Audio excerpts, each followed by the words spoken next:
this talk of mine is mainly for three categories of people. Number one, those that do not believe in the existence of God. Number two, those people who may be agnostic, may not be sure whether God is there or not. The first category for those who don't believe in the existence of God, that is the atheist. The second is the agnostic, who are not sure whether God exists or not, or those categories which are not totally convinced regarding the existence of God. And the third category of people who believe that God exists, but they cannot prove to the atheist or the agnostic that God exists.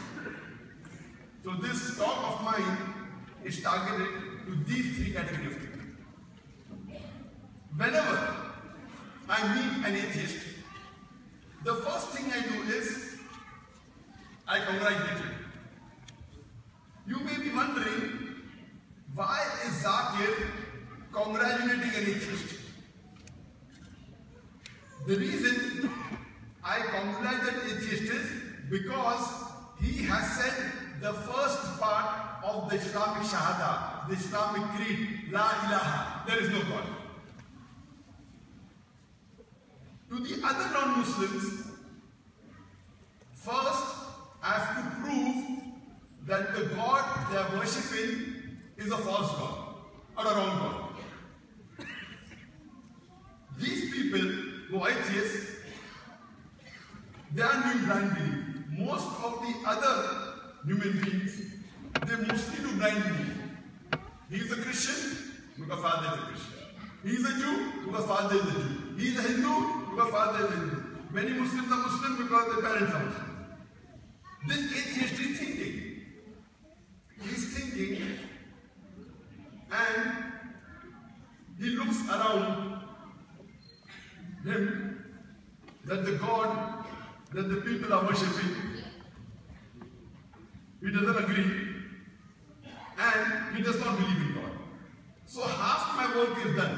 To the other non-Muslim who believe in a false God, first I have to prove to them that the God they are worshipping is wrong, and then I have to prove about the true God Almighty, Allah subhanahu wa ta'ala. To the atheist, half my job is done. He already believes there is no God. The only thing I have to do is illallah. That is but Allah. And then Muhammad Rasulullah, that Prophet Muhammad is the messenger of Allah. So because the atheist has said the first part of the Islamic Shahada, Islamic creed, I congratulate him. The first question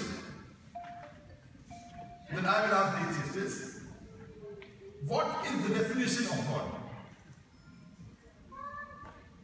And unless he does not know the definition of God, he cannot say there is no God.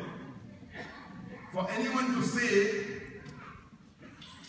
so and so thing does not exist, or this is not so and so, he should know the definition of that word. For example,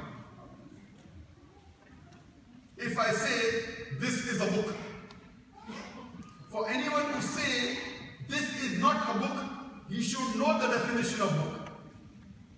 If he does not know the definition of a book, he cannot say this is not a book. Some people may argue it's not true. For example, if I say this is a kalam, for you to say this is not a kalam, you should know what is the definition of kalam. Now you may tell me, I know this is a pen. Just because I know this is a pen, I can say for sure this is not a kalam. Logically, for you to say this is not a kalam, you should know the definition of kalam. You may or may not know what's a pen. Why I tell you? Kalam in Arabic and Urdu means a pen. So for you to say this is not a pen, you should know a definition of pen. For example, if I say this is a pen, or if I say this is a column, for you to say this is not a pen or this is not a column, you should know the definition of column and pen. Only if you know the definition of pen and then you tell me this is not a column, you will be wrong, because kalam in Arabic and Urdu means a pen. So for you to say this is not kalam, you should know the definition of kalam.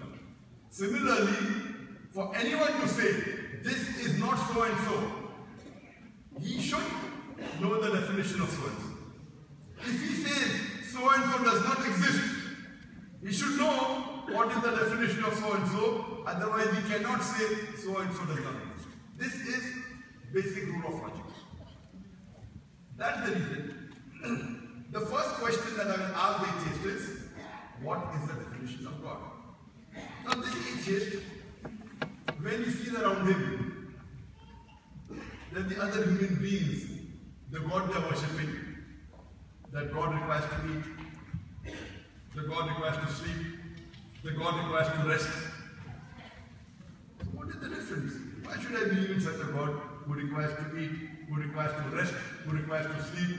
The God that can be troubled, the God that takes help of other people, the God that can die.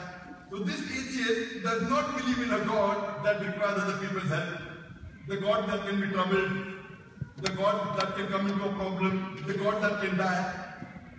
So this atheist, when he looks around the people, the God that they are worshipping, he rejects such a God. And even we Muslims, we reject such a God. Such a God that requires to eat, that requires to sleep, that requires to rest, that can be troubled, that can come into a problem, that requires help, that can die.